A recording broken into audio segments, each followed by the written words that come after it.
Hi everyone, Kizia here and welcome to our second episode entitled Do Not Be Afraid. Here with me are Eloise and Layla and we will be your speakers for today. Before anything else, we would like to thank you for supporting our first episode. And your feedback was really helpful. Kinakabahan ako ng slight, yeah. But I'm excited at the same time. Anyway, how about you, Eloise and Layla? How are you right now? Medyo kinakabahan ako ngayon pero I know it will be fun kasi kasama ko kayo and our talk can be relatable somehow naman. Ako rin, medyo kabado ako.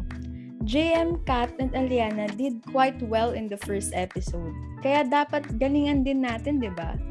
Anyway, kidding aside, we are here to continue the discussion about sexual harassment. Sexual harassment happens pero minsan hindi natin alam na it is already happening, di ba?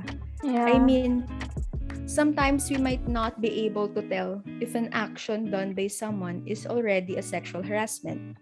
So here are ways to tell if someone is actually sexually harassing you. You can recognize sexual harassment if you feel uncomfortable and safe. You are being touched unwantedly, you are asked a sexual favor, and you are being subjected to sexual jokes or comments. Kahit sino pa man gumawa, magsabi, or magparamdam sa'yo nito, sexual harassment yun. Pagdating naman sa online, sexual harassment can be identified as any unwanted sexual conducts. This may be through sharing sexual videos and images and sending inappropriate messages and comments. Nandito na yung mga unwanted nudes, dirty or sexual talks, or tinatawag din nilang sex on chats. There was a TikTok trend where people posted private convos with their partner and their partner was asking or forcing them to either send nudes or text sexually. Kahit jowa or karelasyon mo pa yan, hindi ka dapat ginaganon. True na true. Meron din mga tao nagko-comment sa appearance ng iba na kino-consider na sexual harassment. Kunwari, nag-comment sila about the size of a person's genitals. Some also use slang words online that can be associated with sexual harassment. It is scary na parang nagiging normal na expression yung mga ganun as if they are appropriate when they are not. Parang sexual harassment in disguise and some people actually take it as a compliment when it's not kasi nasa-sexualize na sila. It's okay if the person is fine with it. Pero we should not go on and telling random people na mga ganong comments. Kung ini-encourage naman nila yun, like, okay lang sa kanila, siguro, pwede mong gawin yun. Lalo na kung thirst trap or like, ano yung pinapost nila. Pero kung normal lang na post yun, dapat hindi niya sinasabi yun. Oo nga. Kasi they might be uncomfortable with it. Meron din words na hindi naman sexual pero yung meaning niya is nagiging sexual. Kaya nga there is a huge line between a compliment and sexual harassment. Being sexually harassed, of course, has its effects or impact on the victim. But let's dig deeper on how it actually affects their mental, emotional, social, and physical state. I hope that as our listeners listen to this podcast, they will be able to help others who experience these effects. Some of the emotional effects include anxiety, shock, denial, anger, fear, frustration, insecurity, betrayal, embarrassment, confusion, self-consciousness, shame, powerlessness, guilt, and isolation.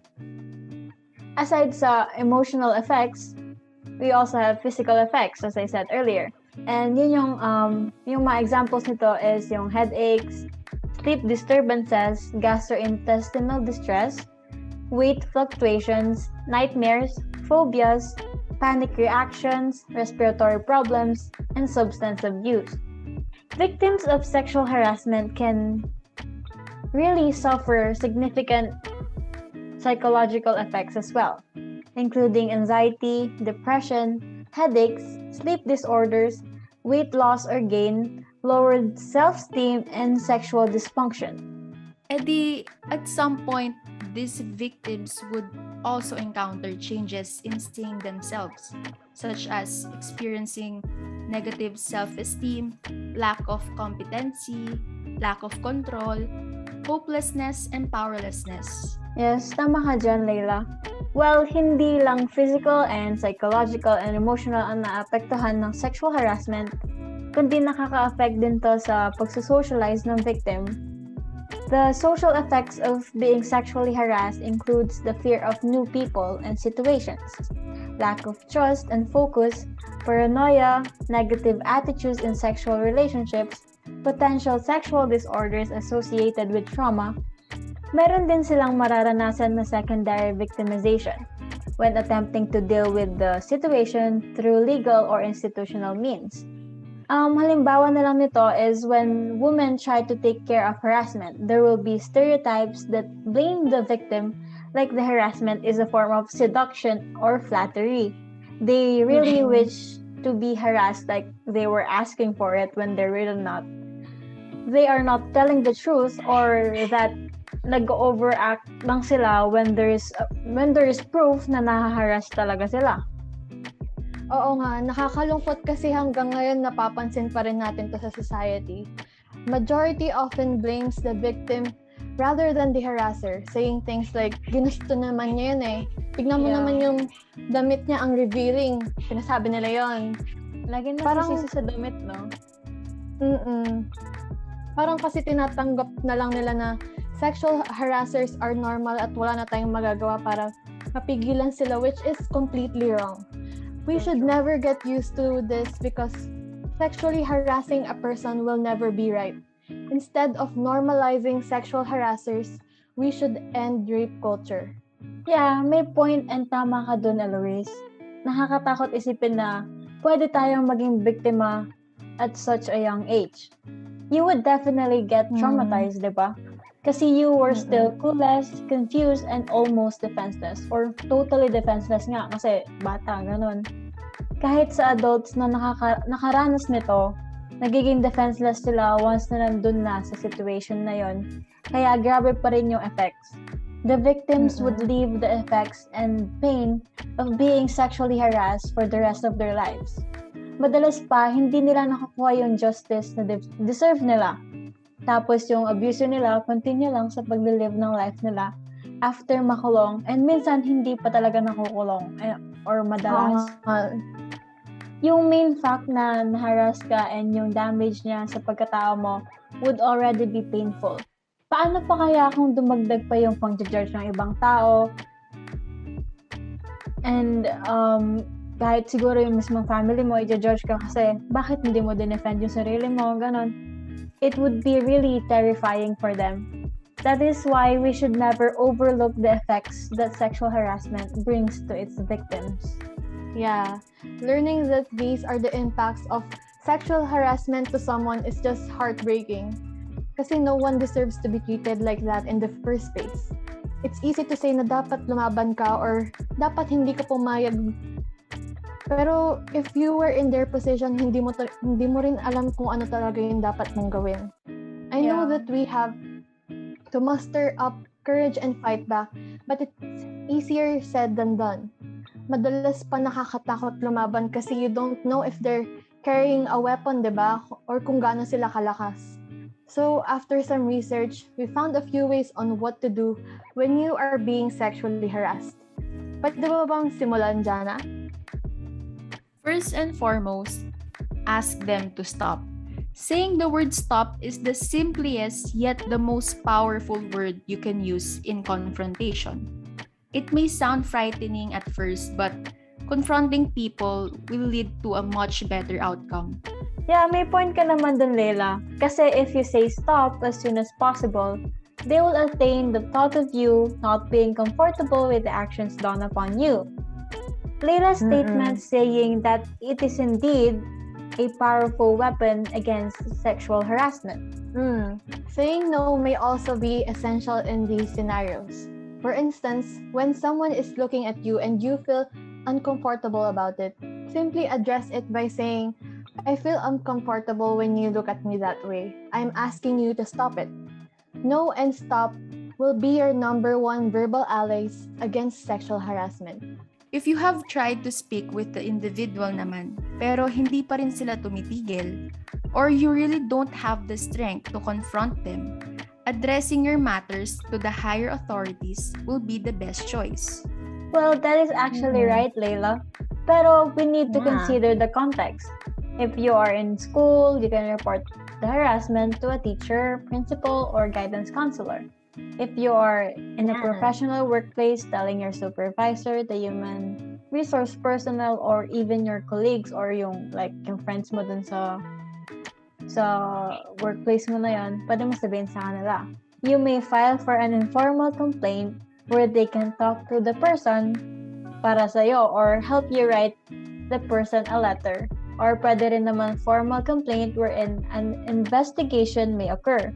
Just in case these occurrences won't really stop, transferring to a different school or a new workplace will be your last resort. Well, basically, tayo na yung mag-adjust, ganon.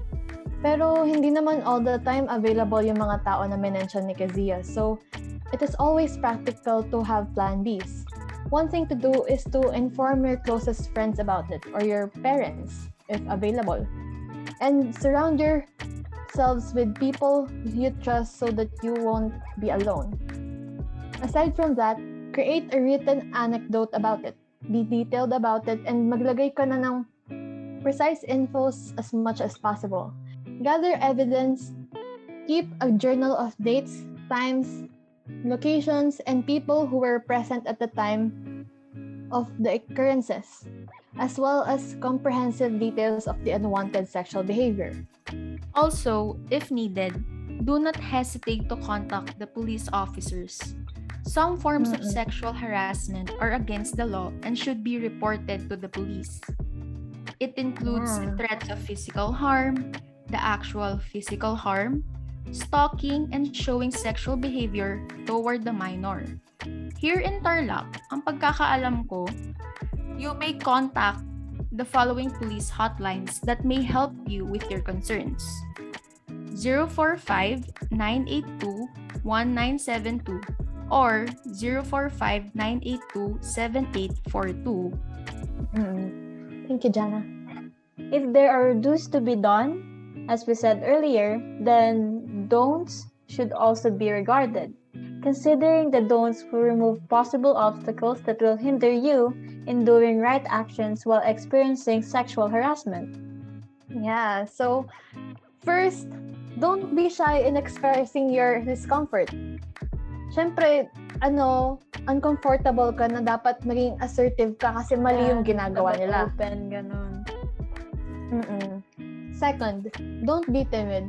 It will only serve to fuel the perpetrator's ego. If you're having trouble being assertive with the perpetrator, consider a suitable assertive response. Visualize how you'll say it and practice saying it in front of a mirror or a trusted friend. Aside from sa mga sinabi ni Eloise, do not ignore the occurrences that have happened to you or just let it pass away. Your perpetrator's action is very much immoral and they deserve due consequences. Deserve nila Yeah, yun. so true. Yeah. Speaking of speaking up and reporting your perpetrator to authorities, do not be afraid. If you ever question yourself na kung mapapunish ka ba for complaining, definitely not. You are a victim. Ikaw na nga yung na-affect, ikaw pa yung matatalo later on. The person who did the immoral acts should always be the one to be punished by the law, not the victims. We should hold them accountable for their unacceptable actions.